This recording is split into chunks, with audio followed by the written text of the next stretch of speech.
Lost in the angst about Obama and Coakley is the little recognized real headline of this vote. You have heard Scott Brown speculating, talking out of his bare bottom, about whether or not the President of the United States was born out of wedlock. You have heard Scott Brown respond to the shout from a supporter that they should stick a curling iron into Ms. Coakley's rectum with the answer, "We can do this."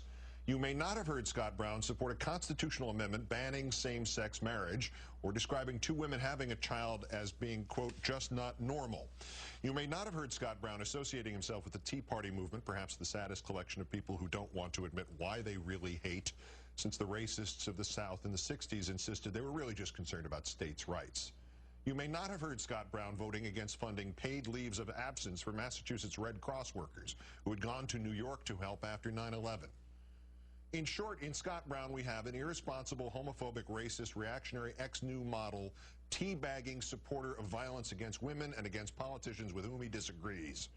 In any other time in our history, this man would have been laughed off the stage as an unqualified and a disaster in the making by the most conservative of conservatives.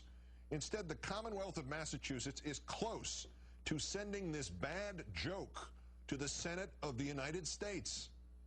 Let's look at two guys that have won big the past 6 months. You get Bob McDonnell in Virginia. They tried to paint him as a right-wing crazy nut from Pat Robertson's university. Yeah. He flipped it away Now, Scott Brown, they tried to do the same thing, said horrible things about him.